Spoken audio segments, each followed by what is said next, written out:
And good evening, and welcome to another edition of the Big High School Sports Show on 98.9 WXCO, online at WXCO.FM, mobile devices, and Alexa by searching WXCO, and on the Civic Media app. You can also catch us on YouTube.com. Go to YouTube.com and search the 98.9 WXCO channel, and you can see us talking to a microphone as well as hear us talking to a microphone.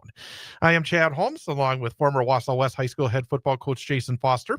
Coming up this evening at the bottom of the first hour, we'll talk to Jason Wadzinski, the head football coach of the Merrill Blue Jays. And we won't be in live tonight. We'd like to be honest with everybody.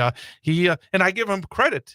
Wednesday night apparently is the one night for his wife. She has something that happens and he needs to be, and he said he would come in. I said, no, I don't want to cause any marital issues. So we had a chance to talk to him last evening, 24 hours ago, in fact, almost to the minute. So I will talk to Jason Wadzinski coming up at 6:30. And then Corbin Enzenroth, the DC Everest running back senior. He's run for more than 400 yards the last 2 weeks, both Evergreen wins, and we'll talk to him about his team, his season, and a whole bunch more at 7:06. It's middle of the season. I went to 3 practices today. I said, because we have 3 games here on WXCO the next 2 days. So I went to East, I went to West, and I went to Newman, and we're in the midst. Is it time for the big push? Are we that far yet? Yeah, I think we're at least at a point where things are starting to, the picture's becoming a little more clear, right? We're starting to see some things. Probably, well, you went to all 3 today, and it's midway through September. It probably felt a little bit more like mid-August out there today. I don't think it was this hot during training camp. Yeah, it's something. Exactly. So there guys were, it was like training camp. Get the water, guys. Get the water. There was a lot of sweat. I was standing out there and I was sweating. So, so very, very warm out there. We have a week where we have a number of Thursday games and Friday games this week. So lots to talk about, but let's look back at week number 4 of the season. And as you said, I mean, now we have a couple of conference games under teams' belts, and some teams are feeling darn good, 2-0, getting closer to that clinching of a playoff berth, and other teams have some work to do. So let's start with the Wisconsin Valley Conference. You had the game again. We always like to talk about the game that we saw because we can sound somewhat intelligent to you. And we were over at Steam Stadium on Friday night. And the DC Everest Evergreens defeated Wausau West by a score of 17-0. So Everest now back-to-back wins in the conference, 2-0 in the league, 2-2 overall. Warriors also 2-2 overall, 1-1 in the conference. Our guest coming up later on in the show, Corbin Enzenroth, had 37 rushes for 237 yards and a touchdown. Sophomore quarterback Ty Rohde, he was the substitute, and he was 7 of 14 for 78 yards and an interception. Miles Walvogel had 9 rushes for 74 yards, 3 catches for 38 yards. And Joe Gravine had been hitting about 78% of his passes, and the Evergreen defense was tough against the Warriors, and Gravine was 6 of 15 for 66 yards. But so often it goes back to basics, and I think that was a game that kind of went back to basics right up front. Yeah, I would say, I mean, at the end of the day, I don't know as though the 17-0 score even kind of sums up how it was. When you say back to basics, line of scrimmage, right? Yep. On both sides of the ball. And I would say Everest kind of dominated that part of the ball, or that part of the game on Friday night. It was hard for the Warriors to get things going, and credit to DC Everest for playing solid on both sides of the ball, being able to rush the ball really well, which then allows you to kind of control the tempo of the game. And that's exactly what they did, and didn't give West opportunities to kind of flip that back over, other than the onside kick we were talking about at coming out of the half. It was a nice opportunity, but one we just couldn't connect on. So and talking about basics, so often, again, there are certain parts of a game that indicate success, and one that I tend to sort of feel when I'm calling a game is the down and distance. And it felt like the whole night Everest was in short yardage. They would get 7 yards on first down. They would have a 3rd and 1. Warriors would have 2nd and 9, 3rd and 11. And in the high school game, I think it's even more important than at the college or pro levels to be able to get positive yards on every down and not be forced into those long yardage situations where a defense can basically pin their ears back. Right. And how many of those situations too were they able to do that by running the ball? And that's a really tough situation for a defense. If you can't slow them down and they are less than 5 yards to get a first down on second down, like you said, they were very, very often. It's tough to slow them down. First drive, they had the big interception, and I thought that was maybe kind of stem the tide a little bit and flow, but they kind of to be 3-0 at halftime was pretty fortunate because it was Everest moved the ball, had a ton of yards in the first half, but not many points, and was there's a couple decisions made in the first half of going for it on fourth down, some different things that I thought were interesting decisions, but at the end of the day, it worked out for them, and 17-0 for the Evergreens. Like DC Everest, Stevens Point is 2-0 in the conference, and the old rivalry game against Wisconsin Rapids. It was a fun night for those Panther fans because Stevens Point knocked off rebuilding Wisconsin Rapids team 56-0. So Spash 4-0, 2-0 in the conference. Rapids 0-4 and 0-2. Trent Breitbach was 6 of 11, 166 yards and a touchdown, 57 yards rushing and 3 scores. Johnny Ananitis. They come to Tom Field in just over a week. I'm going to have to work all next week to get that name right because he is somebody we talk about all the time. But Ananitis had 4 catches, 136 yards and a touchdown. Spash, so far this season, 4 games, 196 points scored. 196, that's some easy math, 49 points per game, 7 touchdowns, 7 extra points. But Stevens Point doing what they're expected to do because we were talking again beforehand. Stevens Point's doing a lot of things right, but at the same time, they're going to be tested this week against Hudson, and I think they'll be tested more as the season goes on, but they're doing what they have to do, and they've been very impressive in doing so. Right. You only can play against a team on your schedule for that week, and that's exactly what they've done. They've done a great job with it. But I think the picture becomes a little more clear this week of who they are because they'll have common opponent in Hudson with West, and we kind of know from watching them firsthand what type of team Hudson has this year. So, but at the end of the day, I mean, you look at Johnny's big playability, 4 catches, 136 yards is pretty darn impressive. I think one of the things against a matchup like Rapids, I had the opportunity to watch a little bit of this game on film, and I think Coach Krenz is trying to implement his offense, which is tough against a team like, well, many of their opponents this year, tough defenses, good squads, that sort of thing. Back-to-back Everest Spash. I mean, when you talk about WVC, it doesn't get any easier than that, or harder than that, I should say. But ultimately, I think right now their style of play too is that they throw the ball a lot.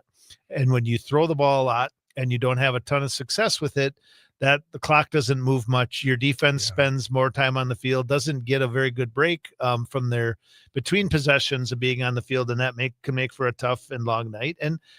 But that's what you do. You don't completely change who and what you are or what you're trying to do on offense because of that, but it certainly could make for a long season for those guys. Marshfield earned their first win of the season. They are 1-3 overall, 1-0 in the conference. They beat Eau Claire Memorial in a tight one, 27-18.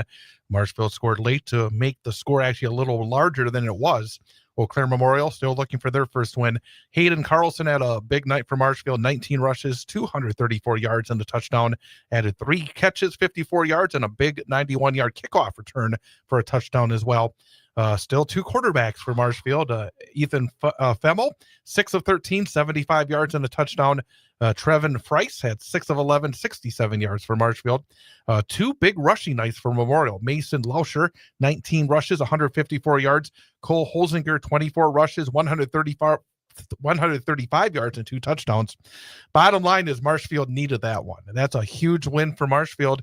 And Memorial, they needed that one too. So those are the games. I mean, we talk about all the time. You can talk about those games against undefeateds, but boy, those teams that are trying to find the momentum and still try to work their way to the playoffs, those are big games. Yeah, and not having seen this one, the statistics kind of tell a really interesting story in this one. It looks like Memorial had a lot of success running the football with two different guys. I think that's interesting for Marshfield because I think one of the things traditionally they hang their hat on is their defense, and giving up that many yards rushing is a pretty big night for Eau Claire Memorial, as well as we kind of talked about Marshfield's struggle to score points. At 27 points is a good night, good output. But when you talk about one of those coming late and one of them being a 91-yard kick return, it kind of speaks to maybe their offense still isn't clicking on all cylinders, where I know a lot of other teams have put up a lot more points against Eau Claire Memorial this year. And Eau Claire North gets a win, 1-3 in the conference, 0-1 because these crossovers are non-conference but the conference. But boy, they count for getting to the playoffs, so that's huge. They defeated Superior 30-21. Superior actually jumped out to a 14-0 lead and a 21-7 lead, but North came back to lead 23-21 at half and then held Superior scoreless in the second half. But those crossover games, that's one of the things about the Valley. Those crossover games are vital. There's one crossover game every week. Yep. And for Eau Claire North, that gets them on the right side of the ledger. Yeah, it really makes how you draw and who you draw in Yeah. that crossover makes a big difference. So Claire North just finished up 2 years with Superior. So next year that one rotates and goes on. And we'll see what this means from a playoff standpoint. If you need that win to have any hope, if you're Eau Claire North, but at the very end, you're in week 4. To get that first win in week 4 makes a big difference as you go into week 5 practice. You go on the other side of that for Superior. You're now 0-4 going into week 5, and one of the chances you had for that you thought when you circled the schedule at the beginning of the year is this is one you thought you had to have, and they didn't get it. So that's a tough spot for them to be in.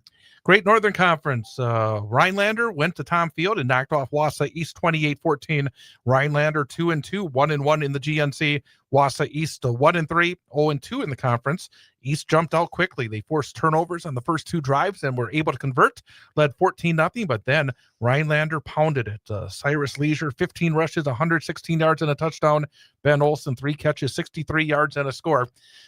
Rhinelander, the first 2 years for East in the GNC has been a bit of an Achilles heel because the only conference win Rhinelander had last season came against East, and that's a tough one for the Jacks because to jump out ahead like that at home and to see it slip away and to fall 0-2, 1-1 and 0-2, big difference and a big win for Rhinelander. Yeah, and especially we're going to talk about the rest of them here in a second, but coming out of this night, one of the things you look at and you say maybe this conference is up for grabs this year. I mean, we'll talk a little bit about each one, but at the end of the day, these games make a huge difference for first, second, and third place, and a good win for Rhinelander, and tough when you score the first 14 and then go on a 28-0 drought like that. So obviously the Lumberjacks look to bounce back this week. Lakeland stays undefeated. One of those surprises. Lakeland is 4-0, 2-0 in the conference. Defeat Mosinee 24-20. Mosinee now 2-2, 1-1 in the league. Treve Stoffel continues to rack up the big numbers. He was 20 of 33 passing, 233 yards, a touchdown, 9 rushes, 98 yards and a score. It was 24-7 Lakeland at halftime. Mosinee scored a couple of touchdowns in the fourth quarter, but not able to come all the way back. But Lakeland continues to find ways to win. We saw them again in the scrimmage. I remember you thought they had some talent, and they're showing it. Yeah, and to be 4-0, I know they've kind of flipped the script on the last few years here. I know that they've kind of strong in the non-conference, struggle with those teams in the conference that they've struggled with, and hope to beat those lesser teams down the stretch in order to make their way into the playoffs. And this year, starting off 4-0, it's a great start for them. And then you kind of look at the flip side with Mosinee. I mean, I think it makes for a really intriguing matchup this week with them in East. But the other thing you look at it when it comes to game planning for Lakeland or against Mosinee, I think you kind of know what basket you put your eggs in, right? You got to have 1 or 2 spies on Stoffel, who's just obviously a phenomenal leader and great player for them. But it looks like if you can shut Treve down, you got a pretty good shot. Merrill beat Medford first time, and we're going to hear about this game with the Merrill head coach coming up in just a few minutes. But in a decade since Merrill had defeated Medford, and they defeated the Raiders 20-16 last week. So Merrill 2-2, 1-1 in the conference. Medford 1-3, 1-1 in the conference.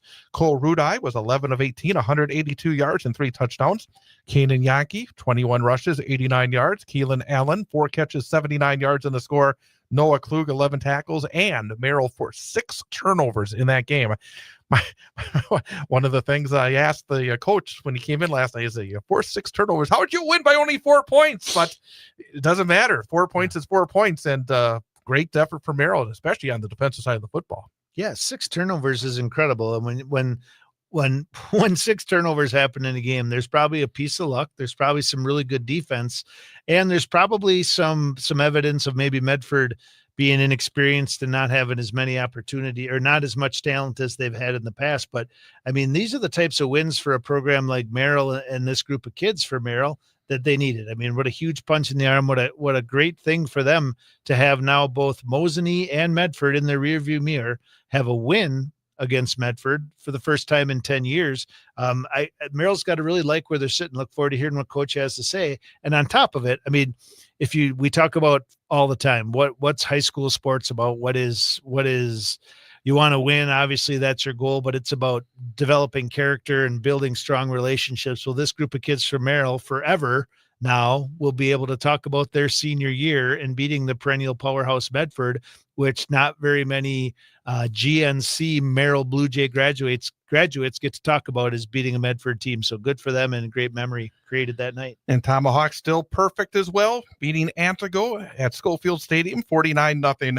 Rex Riley, 61 yards rushing, 8 tackles. Jonah Dickens, 3 catches, 77 yards, and 2 touchdowns.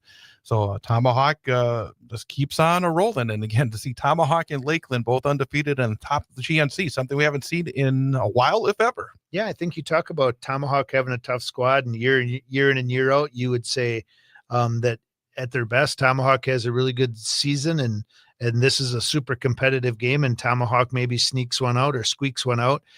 But to beat them 49-0, I think I'm super interested to see how Tomahawk goes through the rest of this conference. When we talked to Coach Riley a few weeks ago, one of the things he talked about is having kind of a stable full of running backs and going with the hot hand. And as we look at the stats from week to week, this week their leading rusher was a different guy again. So it looks like they are using those different backs and going with the hot hand. CWC large, and quite a matchup in Wittenberg last week. Stratford and Whitburn, two of the top performers in that league for a number of years now. And they, for the second time this season, Whitburn falls in overtime. Overtime has not been very kind to Wittenberg-Birnamwood. Stratford rallied late, win 16-13. Both teams now 2-2 overall. Stratford 2-0 in the conference. Whitburn 1-1. The Tigers tied the game with an 11-yard pass from Brady Berg to Connor Kreft with 1:42 left in the fourth quarter. They missed the extra point, so they went to overtime, and then they won it on a 33-yard field goal by Declan Fisher in OT. Brady Berg did not hit a lot of passes, but boy, he hit the big one. He was 6 of 23 for 60 yards, 2 touchdowns. Colton Hopt had 10 rushes, 66 yards. Jagger Ormond, 11 tackles. Bo Davis for Whitburn was 6 of 11, 77 yards and a touchdown, also 47 yards rushing and a score.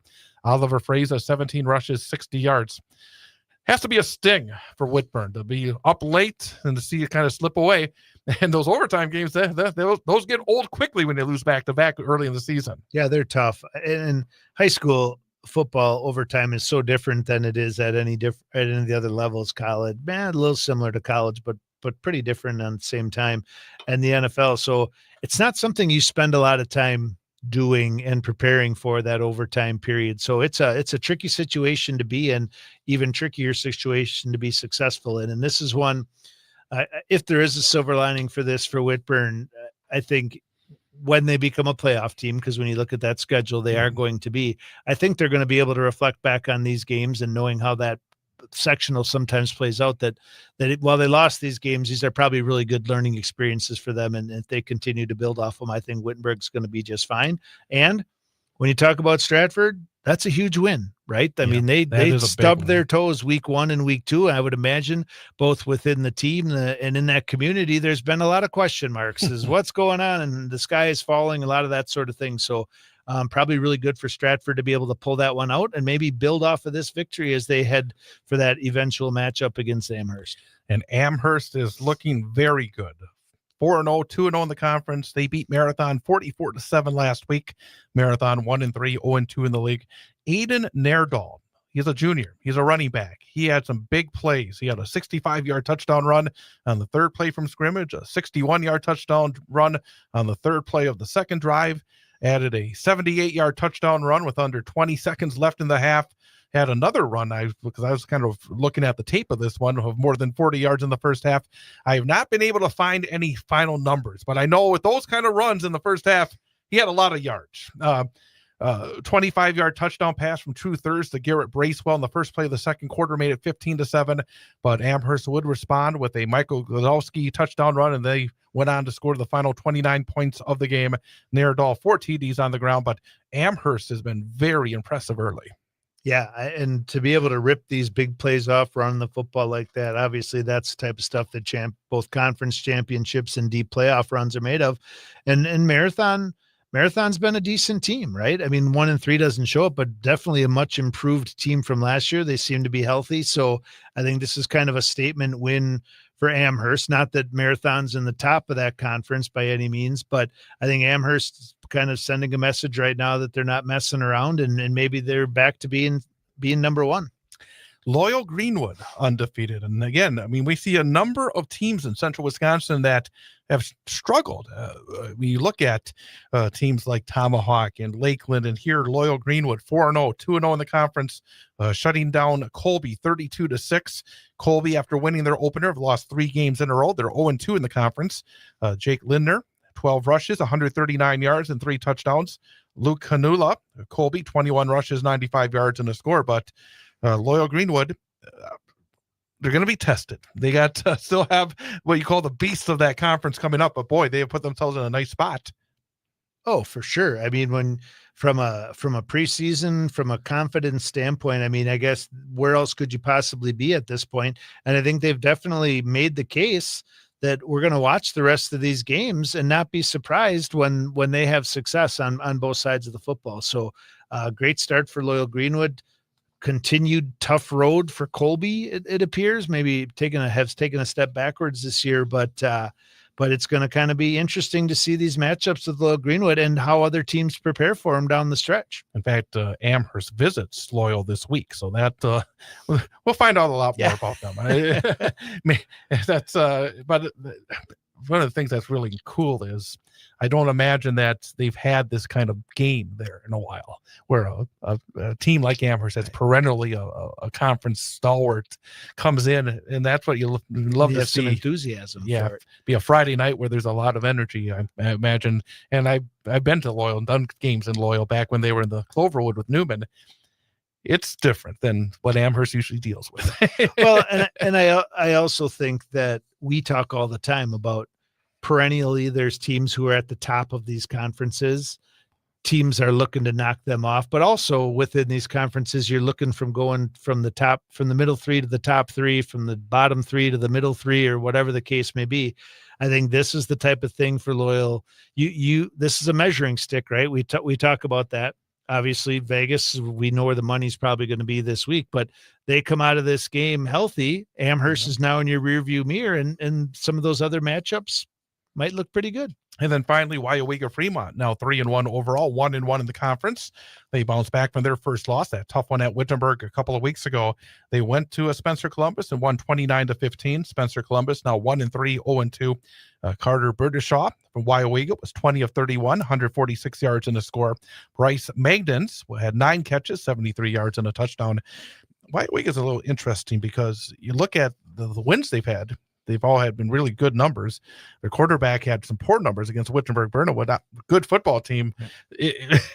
I think a lot of what we're talking about here, there's not a lot of consistency so far, has there? Right. And I think, Weyauwega is the one who looked to be trending over the last couple of years to be heading in that direction.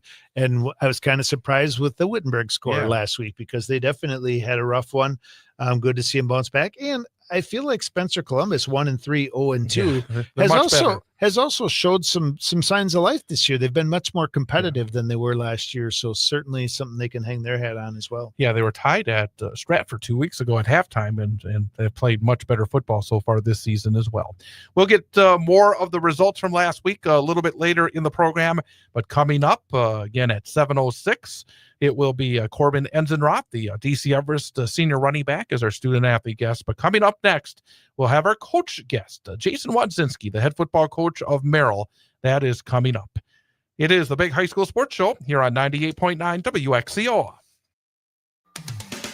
On Friday night, the Wausau West High School football team plays host to Wisconsin Rapids in a Wisconsin Valley Conference matchup. Hear all the exciting action live on 98.9 WXCO. Online at WXCO.FM, mobile devices, and Alexa by searching WXCO, and on the Civic Media app, starting with the pregame show at 6:35 and the opening kickoff at 7 p.m. Wausau West football on 98.9 WXCO is brought to you by Sun Printing, the Wausau West Athletic Department, Wisconsin Valley Flag Football, Featherstone Cabinetry, the Wausau West Gridiron Club, and K5 Construction. It's Wausau West taking on Wisconsin Rapids in high school football. Friday night, starting with the pregame show at 6:35 and the opening kickoff at 7 on Wausau's only radio home for high school play-by-play. 98.9 WXCO. Online at WXCO.FM. Mobile devices and Alexa by searching WXCO, and on the Civic Media app.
And welcome back. It is hour number 2 of the Big High School Sports Show on 98.9 WXCO, online at WXCO.FM, mobile devices, and Alexa by searching WXCO.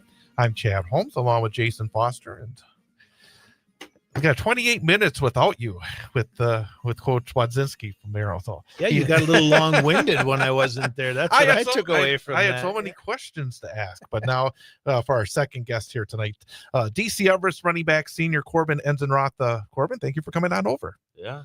We'll get you a little closer to that microphone. Right. There you go. But glad you could be over here. Congratulations on the last couple of weeks. Obviously, as a running back, to have 400 yards rushing over 2 weeks is a big accomplishment. Let's talk about the season so far. DC Everest coming off such a wonderful run last year to the state semifinals. Came in with changes. He had some real significant players that graduated. You move into a new role. How has it been for you coming into the running back position, becoming from the outside, it looks like the kind of the bell cow for the Evergreens? How has the season gone for you personally? Has it been an adjustment to become a guy getting the football 35 times in a game like we saw last week? Yeah, it definitely has. The first 2 weeks we weren't too hot, but after those 2 weeks, I think since then we've all been like together, just playing good and solid. Even like with scout team, like everyone just stepped up, and proud of the guys. Been doing good. So DC Everest, Chad touched on a little bit, is kind of about tradition, right? And we had Coach on a couple times last year, and we had Bankston on, we had the different players on. Xavier this year. Yeah, Xavier already this year. We kind of talked about how last year was kind of a new tradition, right? New coach. And I mean, Everest, you're still Everest football and you're trying to accomplish. You guys had a phenomenal season. So stepping into that running back position after the year that Bankston had last year, those are big shoes to fill. And when you start the year 0-2, and I know you have somebody, Xavier, a huge play guy and coming back, and a lot of guys focusing on him, the way you right the ship in high school football, if you start to struggle a little bit, is by running the football. And you guys have obviously done that, and done that very, very well the last 2 weeks. Tell me about what that process has been like, going through those first 2 weeks rough, but the number of carries you had, and kind of what your role is, and what it means to be the guy at WAS or at DC Everest. Yeah, I knew over the summer, I was told by numerous people I had big shoes to fill. So I worked hard. We all worked hard. And we came in and, well, we thought it was going to be like more of a pass heavy. I heard that a lot. And then, we got like Xavier's doubled every game. It opens up the box. We got more room to run. And then from there, it just went with the flow. And then like we saw at West, like 35, 37, whatever it was, rushes. Yeah, we kind of just whatever 37 works. 37 rushes. That's a heavy workload. I think the other piece of that too, right? The injury at quarterback, you know what I mean? Probably took the pass heavy part of it down even a little bit more. So kind of increased your role a little bit, and you've obviously done a great job with that. What was the maybe some of the keys? It's not just you. You did a lot of heavy lifting yourself the last 2 weeks. What has been the keys in order for you to get the two back-to-back, 175, I think, against Wisconsin Rapids, and then 237 against Wausau West? What have been the keys to the success for you and the run game generally for DC Everest? It's been the O-line for sure. And Coach Mitchell plays a role, switching up all the runs each week and stuff. But the O-line has been doing really good. Who are some of the kids on the offensive front for your team? Who are the ones that you get behind and hey, I'm going to have some room to run? Carson Zesch and Will White. Yep. And Chris Ferrario. Yeah, the young guy. Yeah. The young guy. In terms of has there been a change in mentality after the first 2 weeks? Did you have a sense that, we're going to make a few adjustments, maybe find out some different ways to, for lack of a better term, skin the cat? Yeah, we were definitely really hungry. We wanted, especially coming into conference, we knew we had to step it up and we had to focus each day. And after those 2 losses, I think like a lot of us, especially like a senior heavy team, we weren't very happy with that. So we kind of used our leadership and we all stepped up. Yeah. Talk a little bit more about your leadership, because you guys, I know, had a best season DC Everest has had in a long time last year, made it one game away from going to state. Mhm. A lot of those key players were gone. Several key players are back as well. What was the offseason like? Like, what was the focus having made such a nice deep run last year? What was the mindset this offseason from a leadership standpoint? I know you guys worked hard in the weight room and all that stuff, but what were some of the things you guys did off the field to kind of make sure you carried that forward this year? So we actually have a leadership council, and we all get together. We got together before lifting in the summer, and there's I forgot what it's called, but there's a leadership manual, and it's a chapter and then a page. Mhm. So we all got together, discuss how we're going to use that in real life, all that kind of stuff. When did you start playing football? How old were you? Pretty young. Flag football, elementary school. I asked because you may not know this, but I started and played some football at Everest Flag Football, and it was a great program back long time ago. What was it about football that got you hooked? Because we talked to kids who come in and so often they get hooked early. Was there anything particular about the game of football that hooked you quickly? Not really. It was actually wrestling Oh. for me. So yeah, and then fractured my back a couple times, so I called it quits on wrestling. But I always found football fun, recess, all that Yeah. kind of stuff. Yeah, I always found it fun, but it was wrestling for me. When you were a middle school and junior high player for DC Everest, who were some of the guys who were on that varsity team that you kind of looked up to and thought that's what I want to be when I get there? The number one guy was probably Caden Bankston and Preston Miller. Yeah. Those two I'd have to say. Do you use anything that you did on the wrestling mat on the football field? Because sometimes we'll talk to offensive linemen. I think that sometimes we've had guys that have been wrestlers who are able to use it, either offensive or defensive linemen, that can use some of the techniques. Are you, as a running back, able to use anything, or is it too different? I think staying low helped me. Like you're in a wrestling match, you're down Right. like that. I think staying low and in that stance just kind of helped me. What other sports do you play now other than football? I run track. And sprinter? Yep, short sprinter. Well, again, we're talking to Corbin Enzenroth, DC Everest High School senior, member of the Evergreen football team here on the Big High School Sports Show on 98.9 WXCO. When we were talking before we went on the air, you mentioned that you had a hamstring tear last year Mhm. At the end of indoor track. As a running back, as a sprinter, is it hard to come back from that? Do you still think about that? Because injuries are often part of the game, and sometimes bouncing back from injuries can be very difficult.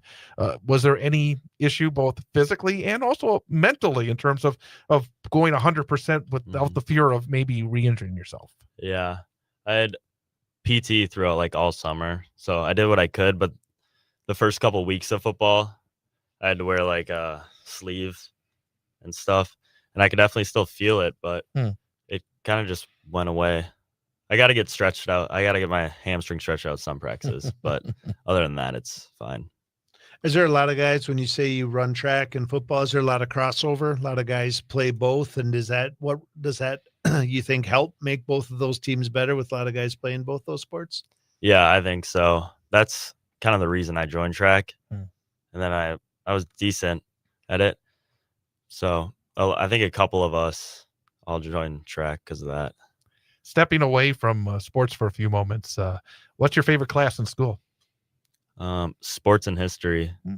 Mr. Hansen. It's pretty good. That sounds like a class Yeah, I wish I had. Tell back me a then. little bit more about that. What do you guys study in there? It's basically just like the history of sports. Like so far we learned Malice at the Palace. You guys know? Yeah. We watched, there's a documentary on Netflix that we watched like Okay. first week of school. It was pretty fun. And then now we are learning about sports and civil rights. So I just had to do a presentation today, actually. What'd you present on? So you had to pick a person and an event. So I picked Jim Brown and his like helping out in the community and the movements he started. And then I picked the banning of the Confederate flag in NASCAR with Interesting. Bubba Wallace. Yeah, that's awesome. I wish that class was when I was back in school. That sounds like a very interesting class. When you're away from school, when you're away from sports, what do you do to get away from it all? Is there anything in particular that you enjoy that maybe outside the sports realm and outside the school realm that, hey, this is something I really like to do just for fun? Yeah, I really like hunting and fishing. What kind of, are you a gun deer hunter or something like that? Or Gun and bow. I just went up last weekend for opener, but it was so hot. I say pretty warm. I don't think this weekend's going to be much better. No. When we talk football, you've talked a lot about your friends and crossover and stuff like that. We spend a lot of time on this show talking about offensive stats and that sort of thing. You guys pitched a shutout last week. Tell me a little bit about defense, not necessarily X's and O's, but who are the guys on your defense? Like, what is the other half of DC Everest football? Well, I would say a good leader, probably one of the best, is Brad Rickert, and he's stepped up a lot. Some of the other ones, Carson Kempf, he's a big one. I grew up wrestling with him, so. What is the attitude of your defense this year? Is it they fast? Are they tough, hard hitting? What do they hang their hat on? What gets them fired up? They're kind of mean. Mean. Yeah, All right. they're kind of mean at practices. All right, you probably get to experience that firsthand. Yeah. What kind of coach is Coach Mitchell? We've enjoyed having him on the show last season, and it's really interesting to see a younger coach come to DC Everest with all the tradition it has, and for him to make such an immediate impact. You were a junior last season as he took over the head coaching position. How would you describe him and the process that he was able to implement both for the success last season and here this season as well? I would say he's calm and collective, and he gets on us when it needs to be, but all of us, everyone on offense, trusts him. Like, whatever call he plays, no one's going to second guess it. We all have faith in him. So, do you consider his offense fun? A fun offense for a player? Yeah, I would say. I like it. Kind of jumping back and forth a little bit. What are you looking to do after high school? Not quite sure yet. I don't know if I want to take the football route yet or focus on my academics. But continue. I'm sorry. Well, let me jump in real fast, because then you can continue as well. It's always interesting talking to student athletes who are in that position where they have maybe the opportunity to continue the athletic aspect of it. With maybe the last couple of weeks, it could have changed. Do you hear from coaches after a game like you had Friday night at the college level? What kind of contact have you had with maybe folks at the college level at this point? I had some contact earlier this year before the game after the game on Friday. Actually, a Marine recruiter came up to me, gave me a shirt and shook my hand. So that's exciting. Yeah. That's awesome. If you were to continue, and let me ask, because this year is different for you being the guy for getting the football. Was playing college football something that was on your mind before this year, or now that you are getting the opportunity to show your worth, is that something that is maybe changing your perspective for the future? Yeah, before the season, I wasn't leaning towards college football. I've thought about it more, but I'm kind of on the fence right now about if I want to play or not. You said before, concentrate more on your studies. What area of study are you interested in, or what are you thinking as a career after high school and potentially football? What do you want to get into? Finance. One thing I'd like to do is real estate.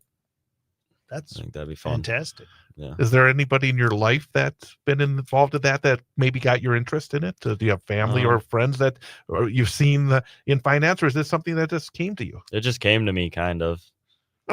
Interesting. Yeah, I don't know what it is. One of the things I love asking, or Chad and I ask each week that I love the answers to, is Wisconsin Valley Conference. You're talking about track. We've talking obviously a lot about football. Who's your favorite team to compete against? What's your best rivalry for you?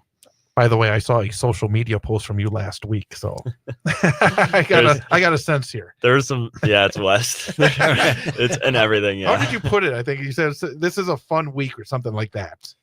I think it Well, was early in the week. backstory. No shade on West, but they were posting on Instagram and they kept saying it's hate week. Yeah. Oh. So us at Everest were Yeah. positive. So we said it's fun week. Oh, very interesting. How much do you keep an eye on? That's one of the interesting that's different for me, and I'm probably different for you as well, because we had none of this back when we were going to school. How much do you keep an eye on opponents, what they do say online? I don't pay too much attention, but people do, and it comes around. You normally hear it. I think I would agree. I think especially just the geography, how close by. I think East and West used to be a huge rivalry. The schools have definitely changed. I would say most West athletes that we have on would say that Everest is their favorite rivalry as well. But kind of piggybacking on that, you guys have had the last 2 years in football anyway, you and Spash have kind of been head-to-head, super close games, came down to conference championships. Is there a little extra juice in that rivalry as well? Yeah, for sure. Especially with Coach Mitchell being our coach. If his background, he came from there. So I think we got our coaches back, and kind of a little extra juice for him that week as well, I suppose. Yeah. As we look forward for the rest of the season, and we're almost halfway through, where does your team have to be better in order to reach the goals? And you're right now 2-0 in the conference, so conference championship is still very much in play, and of course everybody wants to get to the playoffs and make a nice deep run like DC Everest made last year. Where does your team have to be better in order to get to the level that maybe the team that last year had at Everest? I think for offense, communication, that's kind of like the big jump from week 2 to 3. Like especially up front, we had a lot better communication, and we've been doing a lot better with that. Yeah. So this week is Marshfield. Chad and I spend a lot of time talking leading up to when the guests come about recapping last week, and then eventually we'll preview next week's games. And one of the big things last week, when you get to a second conference game, the picture starts to become a little more clear, right? With the wins and losses. And right now you guys are undefeated in conference. Spash is undefeated overall. And you guys beat West. So you kind of have the upper hand there. This week is Marshfield, right? And Marshfield's kind of a little different. They're undefeated in conference. Right. They're undefeated in conference and haven't really played any of the traditional Wisconsin Valley conference.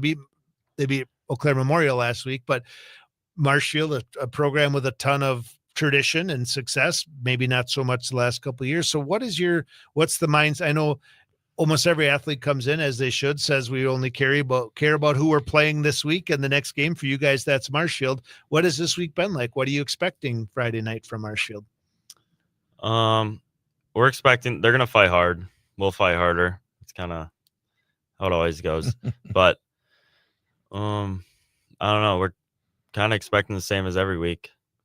We know they're 1-3, but they're 1-0 in conference, and they're still a decent, solid team. Right. So we gotta play hard. And the one thing about Marshfield is they always have good athletes, right? I mean, sometimes they gel and put it all together, but no matter what, they're always going to have guys who can hit big plays, and they usually have tough, hard-nosed kids on defense too. So that'll be a good one. I'm kind of very interested to see how that one plays out. It should paint the picture a little more clear for us. It sounds like you're kind of in the mindset that it's not really what they do, it's what you do.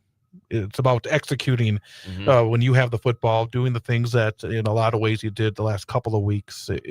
Is that the way you kind of look at it? That, they're going to throw stuff at us, but if we're able to execute, we should be okay. Yeah. We know our worth.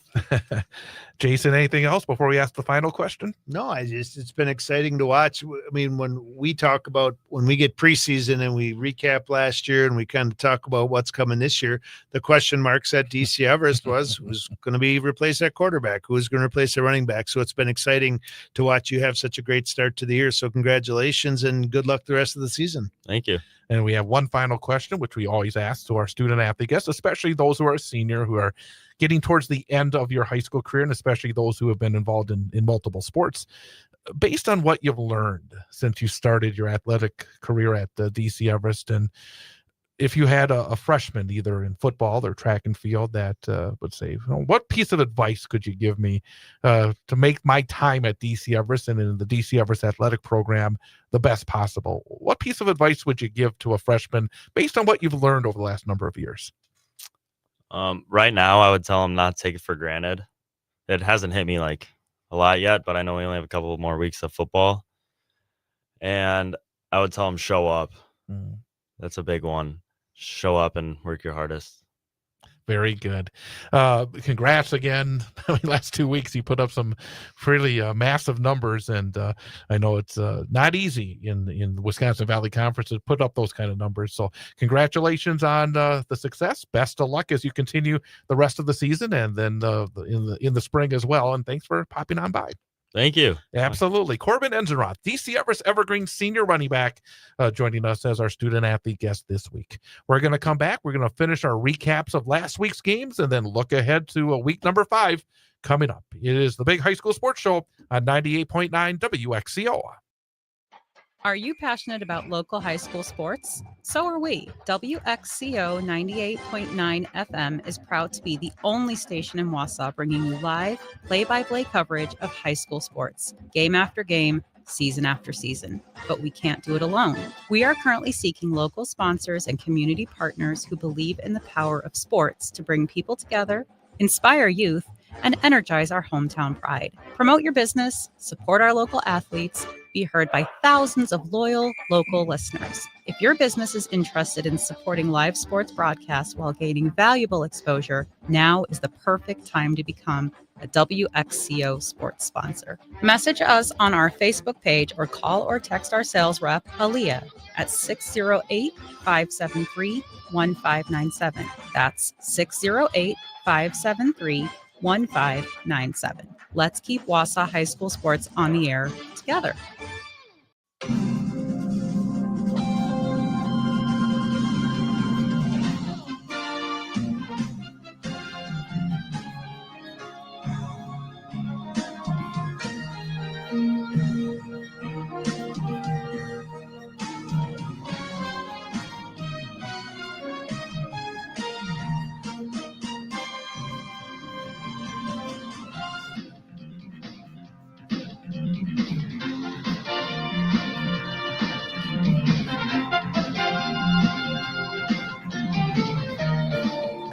And welcome back. Big High School Sports Show on 98.9 WXCO. Online at WXCO.FM. Mobile devices and Alexa by searching WXCO and on the Civic Media app.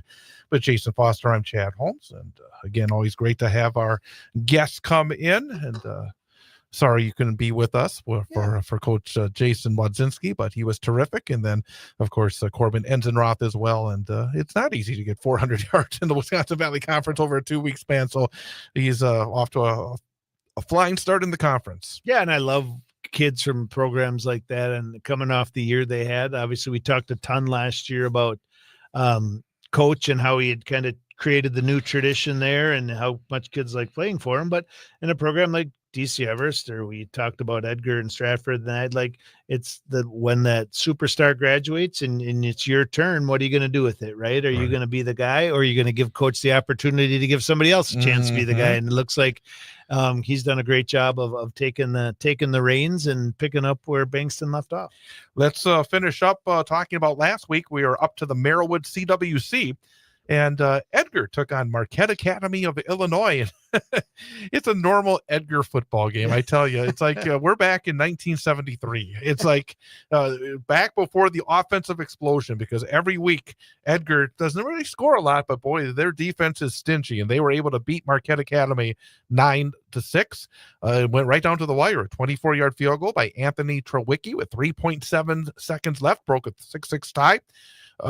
Offensively, Gavin Maurer, 13 rushes, 71 yards. Maverick Butt, 22 rushes, 68 yards. Kind of jumped out to me. 3.1 yards per rush, 2 yards per pass. Edgar has been great defensively, but they got to get a little bit more, don't they, offensively? Yeah, I think so. When you look at those playoff matchups, right? Like the years they have not made it to state, which in the last few hasn't been many, but right. Before that, I mean, that's kind of what it's come down to, their ability to score points. And I mean, this is as classic, an Everest football game. I don't know much about Marquette Academy, and they probably didn't know much about Edgar, but they know a lot more now. But I think what it speaks to is the great defense, rush the football, and then even the when you look at Coach Sins, right, the old school coaches, right, 3 phases, right, offense, defense, special teams. So to be able to execute a field goal with 3.7 seconds left, that doesn't just happen either. I mean, there's time spent on that on practice, but I agree with you. I think defense wins championships, but you do have to score points, especially in the playoffs, especially being up a division like they are too. So it'll be interesting to see what that bracket looks like and who sits in front of them. And the thing is, we're just 4 weeks in. There's time to develop all phases of the game for all these teams. I think the other side note to that one is, from the sounds of it, Marquette Academy is a heck of a football program as well. Yeah. Abbotsford beat Pacelli 42-18. So Abby has won 3 games in a row. They're 3-1 overall, 2-0 in the conference. Pacelli 1-3, 0-2. It was a quick start for Abbotsford. They led 42-0 at halftime. Irvin Aguilera didn't have to do a whole lot. Only 5 attempts, 98 yards, a touchdown, but also he did get an interception on defense, returned that one for a score. And Abbotsford does what Abbotsford does. 33 rushes for 341 yards, 4 touchdowns as a team. So no big high school sports show jinx for Jacob Knapp-Miller, as he was our guest last week. That makes me happy. The other thing I would say about that is we used to talk about this with Edgar all the time too. And that's not every week for Abbotsford, but in a game like that, 42-0 at half, 42-0 final score, those kids, I know they're a little banged up. I know they lost their quarterback early in the year, so that gives them the opportunity to play some other kids and get some different opportunities, and looks like that's what they did Friday night against Pacelli. Auburndale was glad not to see the Edgar defense for a second straight week. They struggled against Edgar in the first week of the conference, but they bounced back big time, defeating Pittsville 41-0. So Auburndale 3-1, 1-1. Pittsville 1-3, 1-1. Peyton Weinberger 7 of 8 passing, 65 yards and a score. Nathan Van Wy had 14 carries, were 109 yards and 2 touchdowns. Josh Lundgren, big on the defensive side for Auburndale, 11 tackles and an interception. Dawson Luther tried to get the Pittsville offense going. He led the way with 14 rushes, 92 yards.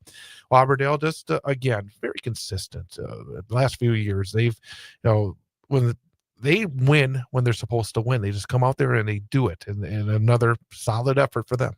Yeah, and in these matchups going forward now, like they have Edgar in their rearview mirror, so they're kind of a good thing. Right. They kind of gear up for the rest of the season in a playoff run. Then Assumption, they're 2-0 in the conference, and this is their last year in 11-player football. They're going 8-player next year, but they're trying to finish with a playoff run, and they defeated Iola Scandinavia 32-26 in overtime last week. 2-2 overall, 2-0 in the conference for Assumption. Iola 1-3, 0-2, banged up Iola team right now. But Braxton Steinert for Assumption, 27 rushes, 155 yards and a touchdown. Camden Martin, 7.5 tackles. So good for Assumption to try and finish up their 11-man foray with some success. And these seniors, they will be the last team that played 11-man football at Assumption. So never know what the future. Good, because very valid point. We've seen come back because like McDonald's going back to 11-player after this year. So you never know. And the plan is for every school, they want to have that decision because that means more kids are coming into their schools. Exactly. 8-player. Speaking of which, last week, Newman Catholic back on the winning track. Cardinals defeated Niagara 22-14. Quincy Fender, 18 rushes, 132 yards and 2 touchdowns. Tristan Fisher defensively, 11.5 tackles. Everett Pent, 9.5 tackles. Cardinals, again, a little banged up. They jumped out quickly, 22-0, but able to hold off a Niagara rally and a solid win for Newman. And again, I think something that doesn't get said enough is Newman has this run in 8-player football where everybody sort of expects them to come out there, roll the helmets out, and win. It's not that way. They're like all these other 8-player teams. They're one of the smaller 8-player schools now, and yet they find ways to win. And they give great credit to the coaching staff and the players and the whole community because it's not as easy as sometimes they make it appear. No, it most certainly is not. And obviously they took one on the chin last week against their big rivalry. Against Almond. And I think if Coach Micklig were sitting here, and at some point he probably will, we can ask him. Oh, yeah. I'm sure we will get him on. But these are the years when you coach like crazy, right? Or even when you have last year when they had all the injuries, take his state championships and gold balls, and that's what'll get him into the Hall of Fame. And I'm sure he will end up there. But ultimately, as coaches, you look back and reflect upon these wins in seasons like this, and you do a lot more. You do a lot more coaching and have to make a lot more challenging decisions and a lot bigger problems to solve in a season like this. So good. They're off to a great start, 3-1, and keep rolling forward. Yeah. Other side note to that one. So the Warriors played at DC Everest last week, Steam Stadium. And it's the first time that I've seen that I'm coming home from Steed Stadium, driving down Bridge Street on my way to my house on the east side, and lights at Valiant Field. So over at Newman, I come down the one, I'm like, what is going on here? What is all this? Their game went longer. Yeah. So it was very cool to see how lit up that is and how that changes the look of that neighborhood. So that was exciting for them, and have those night games is great for those kids to have that It experience. certainly is. And we heard from Quincy a couple weeks ago, Friday Night Lights is a real thing. Yeah. It really is. Also in the CW8, Almond Bancroft 3-1 beat Port Edwards 59-6. Tri-County is undefeated in that conference, and they beat Wild Rose 70-12. So, and Marion Tigerton got a forfeit win. So it's actually interesting looking at that conference, and we'll talk about more of the matchups coming up. But you got Almond, Bancroft, and Newman, I think perennially kind of the top teams in that conference. Port last season tied for the conference championship with those two schools. But this year, right now, the leaders are Tri-County and Marion Tigerton. So again, even an 8-player, there's some change from what we're used to seeing. And it's just a very interesting first 4 weeks of the season here in Central Wisconsin high school football. Yeah, but you forget about matchup or who you're playing. When you score 70 points, there's a lot of good things going on in your program. And obviously it probably speaks more to your athletes and somewhat to the opponent. But yes, I kind of like it. We've talked about it in the CWC large and small too. Like there definitely is some shifting of those programs and where they're lining up and how those matchups are falling. So yeah, it's been fun to watch. The top two teams in 8-player football are both in the North Central East 8-player. McDonald, number 2 ranked. They beat defending state champs Owen Withy 39-0. And Gilman is the number 1 ranked team in the state. They beat Cornell 37-0. Gilman and McDonald play this week, 1 versus 2. So it'll be interesting on that side. Thorpe also beat Lake Holcomb, and Alma Center Lincoln beat New Auburn 30-28. Athens is now 3-1. So the Falcons just down the road here, down Highway 29. They are 3-1 after beating Bruce 26-16. Evan Passell had 30 rushes, 155 yards, and 3 touchdowns, added 10.5 tackles and an interception.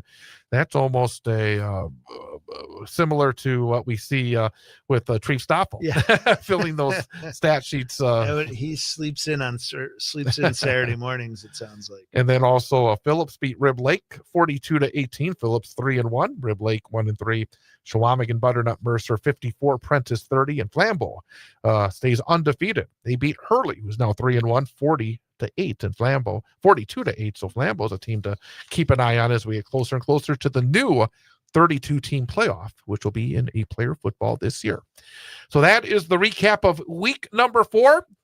At halftime for the 11-player games this week, we'll be at the exact halfway point of the regular season. 8-player, we are at the halfway point, 4 out of 8 games. So the season flying right on by. And we're going to talk about week number 5 coming up in 1 minute. It is the Big High School Sports Show on 98.9 WXCO. We are the NFHS. That stands for the National Federation of State High School Associations. But really, what we stand for, together with the WIAA, are the 178,000 high school sports students in Wisconsin. And so we stand. We stand for the runners, soccer and basketball players.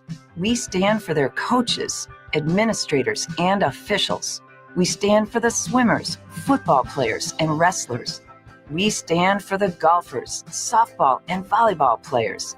We stand as the national leader and advocate for high school athletics and all who participate in them and make them possible, because it is our purpose to ensure that high school students get to play, perform, and compete together. To learn more about who we are and what we stand for, visit nfhs.org.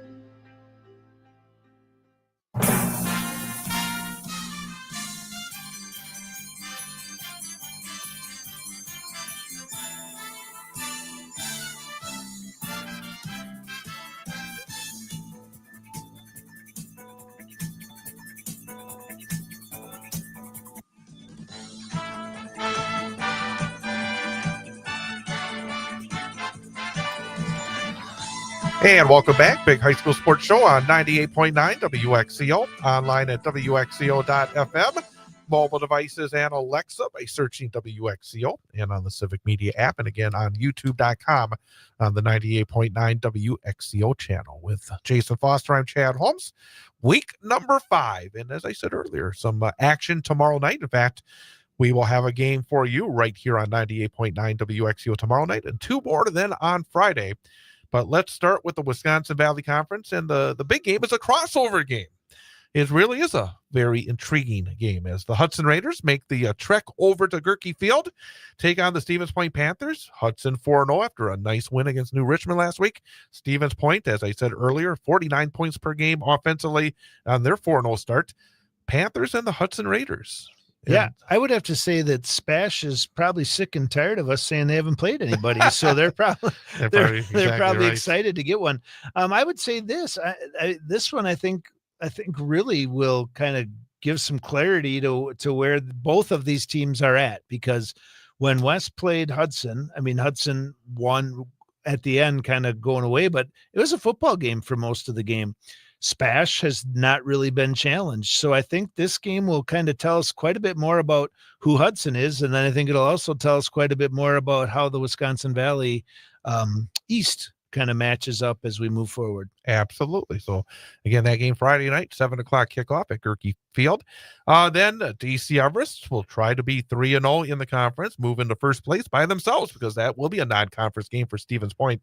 DC Everest home against Marshfield. And Marshfield, again, this reminds me a little bit of last year. I think kind of counted them out because they were ugly early, but then they came to Tom Field and knocked off Wausau West, earned a playoff spot. And as we talked about before, Denny Gadel knows his way around a football team. Coming off the big game against West last week, I would not be surprised to see Marshfield give a battle against DC Everest Friday night. Yeah, I think like we talked about with Corbin a little bit, that Marshfield, especially within the conference, right? I mean, that there's the outliers, New Richmond, Rice Lake, and the Menominee, their crossover games. But I look at Marshfield brings athletes every time. Coach Gadel's been doing it a long time, like you said.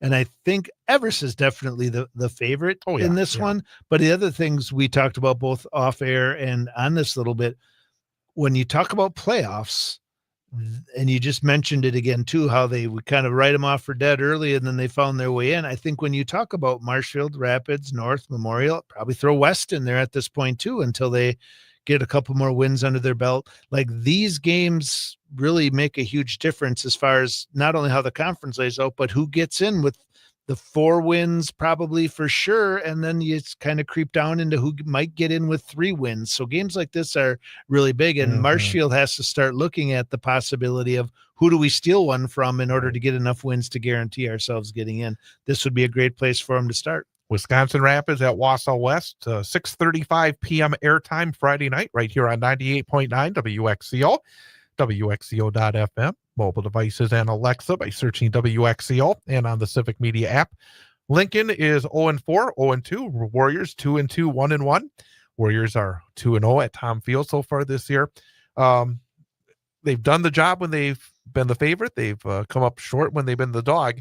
They're the favorite here this week. But again, I think for Wausau West, it's trying to maybe reestablish the offense a little bit. Yeah, I think like we talked about earlier as well, like when with DC Everest, when things didn't go well, one of the ways offensively that you right the ship is by being able to rush the football. I think that's one thing West looks to do this week.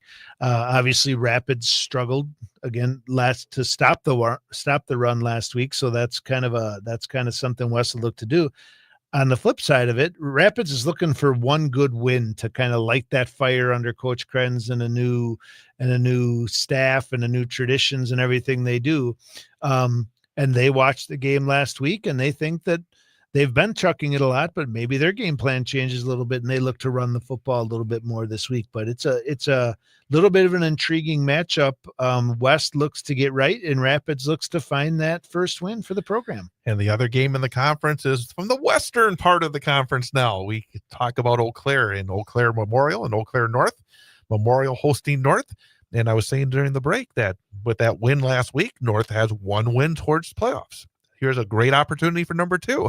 And for Memorial, again, they have been better this year. They have been much better defensively this year, not giving up nearly the points they gave up a year ago. They went to Marshfield last week and battled right to the end of that football game. Like you said, every one of these teams, there's still a pathway to the playoffs. Yeah. And I think the other element to this that we don't know a lot about because they're from the Western half, but this is the rivalry game, right? This is their version of the good old log game, North and Memorial. And so I'm sure there's going to be a great crowd as they're playing at home in this rivalry or on campus for the first time ever. So it's probably going to be a great atmosphere. And I'm actually very interested to see how this one turns out.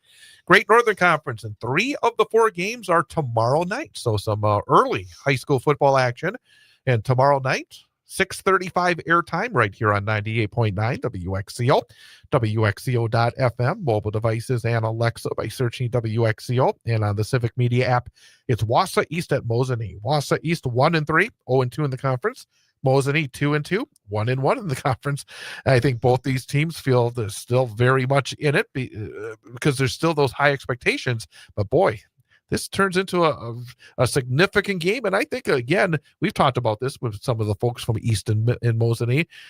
This is going to become, I think, a pretty good rivalry in this conference. Yeah, for sure. Obviously, there's a lot on the line this week, right? East needs to right the ship and get that conference win. Mosinee looks to get back on track. I'm sure they're not happy about that loss to the T-Birds. And you hit it on the head. I think back to Tree Stoffel sitting in that chair last year and Jesse Nevgezik sitting in that chair. And what did they say? Like, this is it. This is the rivalry. This is the football only conference. But in that time, they've had some good matchups, and in non-conference in their other sports, they've had some pretty heated matchups. So I think this is going to be a great game. I think there's going to be a lot of emotion there. And I think, depending on the outcome, really brings things into clarity in the Great Northern Conference. Merrill Blue Jays. We talked Merrill football earlier in the show. And the Blue Jays 2-2 overall, 1-1 in the conference. The Antigo Red Robins 1-3, 0-2. We heard about the rivalry game. It is the War on 64, and we heard about the trophy. They got an actual Highway 64 sign that's part of the trophy. And we've heard as well that the road team has been winning this one on a rather consistent basis in recent years. And the Merrill Blue Jays want to win at home tomorrow night. And I think Merrill comes in having to feel really good after beating Medford. That is a significant win. As we heard, first time in a decade, they were able to do that. Antigo comes off a couple of really tough losses. They got to get something going early if they want to try to pull off the upset. Yeah, I think until they do something different, they kind of sit at the bottom of the conference. I think Merrill, we talked about it last week and again this week, even though they're 1-1 in conference, they have the 2 traditional big teams in their rearview mirror, and they came away with a really great win against Medford and played a really great game against Mosinee the week before. So for lack of a better way of putting it, Merrill still controls their own destiny when it comes to a conference championship, or at a minimum, a shared conference championship down the road, because they win out. Somebody else is going to have a loss along with them. So really big game for Merrill. I think it's great for them to have this one at home and build on their momentum. Lakeland at Medford. And normally, you see a team that's 4-0 overall, 2-0 in the conference, taking on a team 1-3 overall, 1-1 in the conference. You say, Medford's the undefeated team. No, Lakeland is the undefeated team. Massive game in the GNC. That's tomorrow night again. Yeah, this one too. I don't know, not having seen Medford in person yet, I keep waiting for them to really do it. You had mentioned that earlier that they had 6 turnovers last week, right? That is certainly an anomaly for any team, in particular team from Medford. So they clean that up. Lakeland is rolling. I think this is probably the matchup of the week in the GNC. Tomahawk at Rhinelander. Tomahawk. This is Friday night. 4-0, 2-0. Rhinelander 2-2, 1-1. Rhinelander, a really good win at Tom Field last week. They gave Lakeland, it was a seesaw game, a 43-32 final 2 weeks ago. Again, you have an undefeated team, but I would almost say that I expect Rhinelander to win. I mean, it's one of those cases where I think that sometimes the records here, it doesn't mean that much at this point of the season. Right. I mean, I certainly, we don't ever put money. It's for recreational purposes only, right, Exactly. Chad? I would have a really hard time betting against Tomahawk at this point. They're until finding ways. I was right? going to say until they prove that they're not. And I think such a big part of that is playing as a team, kind of playing together, having those experiences and success in other areas. But at the same time, Rhinelander has played well, and probably, I mean, at some point, I think what potentially gets Tomahawk is a team that's bigger and has more depth and is able to play for 4 quarters and have that consistency. Is Rhinelander that team? I'm not sure. We'll find out. CWC Large, some good matchups in this one. And we got a couple of 4-0 teams. I love those undefeated battles at this point of the season. Amherst, 4-0, 2-0. Loyal Greenwood, 4-0, 2-0 in Loyal. And as I said earlier, that's going to be a fun atmosphere. It's a field that, if I'm remembering correctly, there was actually like some dirt on it too. And I mean, it's like it's again, this was a number of years ago when Newman was in the Cloverwood and Loyal Greenwood was in the Cloverwood. The Greyhounds mean business. And Amherst has this beautiful new field that he played. This is not that. This is going to be this is a true road game for Amherst. So I'm really curious to see what this one is, because Amherst has been so good this season. Yeah, I also think that Amherst, obviously isn't going to take them for granted as a 4-0 team. Right. And this ends up being a really quality win for them. Can Loyal Greenwood compete, keep it close long enough to make it a football game, or does Amherst truly establish their dominance in the CWC Large this season? Stratford at Wyowega Fremont. Stratford 2-2, 2-0. Wyowega 3-1, 1-1. Another very intriguing matchup, and for the second straight week, Stratford going on the road against a very solid conference opponent. Yeah, and Whitburn kind of handed it to Wyowega Fremont a couple weeks ago. Stratford and Whitburn had a overtime barn burner last week. So, I mean, I think everybody for the first time realizes in a long time, is Stratford gettable? Vulnerable. This year? Vulnerable. That's the better the V word that you sure. don't use around Stratford very often. Exactly. So obviously Wyowega Fremont, I'm sure this week in practice has probably a little extra edge to it. But I think Stratford got that. I think that's a big win for them last week. They had to work super hard for it. It was overtime. Was that the turning point in this season for Stratford? I think we'll find out in this game. And real quickly, something that I don't think we've talked about enough about Stratford is, while they've had some struggles offensively, their defense has been really good. Yeah. So I think that's been carrying up to this point. And one would expect that the offense is going to start to pick up a little bit as they continue. And then Marathon at Colby, both teams 1-3 and 0-2. It's not truly an elimination game, but boy, you really want this one to keep those playoff hopes alive. Yep. And I think Colby's kind of been down. So I think this is one when they look at who's left on your schedule and where the wins come, I'm sure Marathon goes into this one thinking that that's the one. And I think kind of going back up to Whitburn, Spencer Columbus too, that's Spencer Columbus has been playing tough. Whitburn's coming off a tough loss, probably one Whitburn thinks is a good one for them to get. So could be a good matchup in that one as well. Merriwood CWC, Edgar back into the league, 4-0, 2-0 in the conference at Pittsville. Pittsville has not won a game on the field. They did get the forfeit because Rosholt leaving the conference. So they've struggled so far. Edgar looking very, very, very likely to, again, it's easy for me to say, but tough matchup for Pittsville. Definitely. And I think just generally speaking, last year, I felt like into week 4 or 5 throughout the season, we felt like Pittsville was heading in the right direction. They haven't really showed us any signs of that yet this year. Abbotsford and Assumption, both are 2-0 in the conference. Abbey 3-1 overall. Assumption 2-2. For Assumption, it's about slowing down that Abbotsford run game.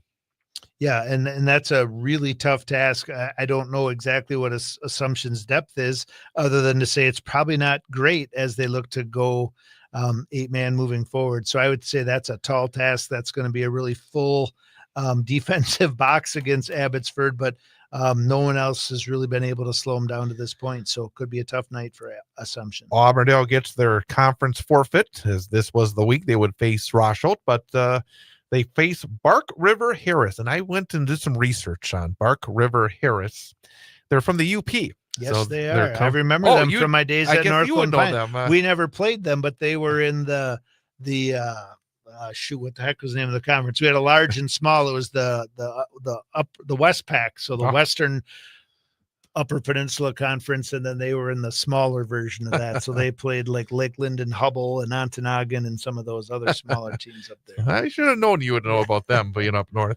And then you have Pacelli and Iola Scandinavia. Again, one of those games where one of the teams gets that first conference win. So, yeah, you talk about the games that have 4-0, 2-0. These are just as significant. These teams want these games so badly because they see this as a great opportunity to maybe spark something. Yep, these are the matchups where they get those 1-2, excuse me, possibly that third win, which could get a team into the playoffs.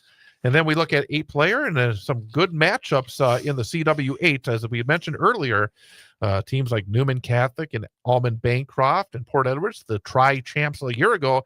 This year, leading the way is Marion Tigerton and Tri-County. And you got Newman Catholic, 3-1 overall, 2-1 in the conference at Marion Tigerton, 3-1 overall. They lost a tight one to a Rosholt in the week opener, a non-conference game. They're 3-0 in the conference.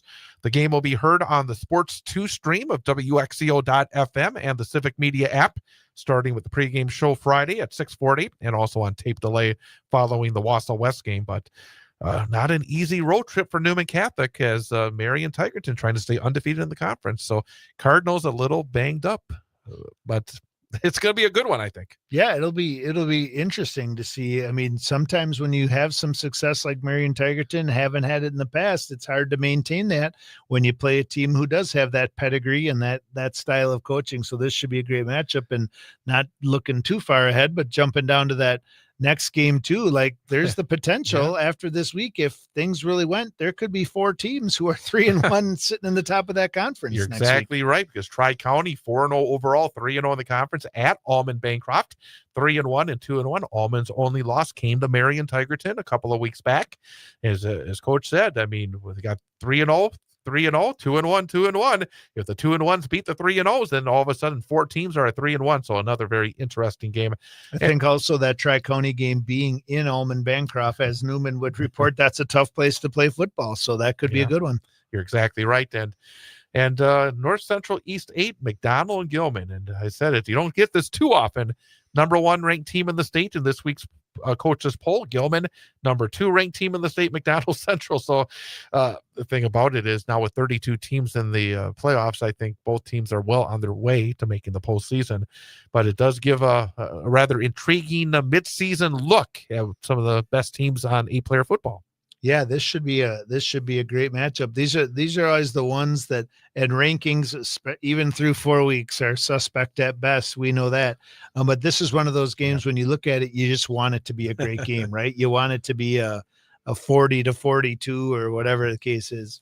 And then finally, Athens, looking for their 4th win of the season. They're at Hurley. And again, Hurley's had a lot of success in 11-player football and now in 8-player, and they come off a tough loss to Flambeau. But Athens looking to try to work their way towards the postseason. So. Yeah, Hurley, God, I want to call them the midgets. I know. I think they're the North Stars. Is that like what that. they are now? Yep. Yeah, but Coach Erickson's a great football coach. So I'd be interested to pick his brain a little bit and see what he does with that straight T backfield that he used to do in 11-man, what that looks like in 8-man football. One of the 2 Scott Ericksons out there. Yeah. Hey, we're out of time, so we'll see you again next week. Yeah, excited to see how this week's games match up and talk about them next week. So good luck. Thanks for joining us here on WXCO.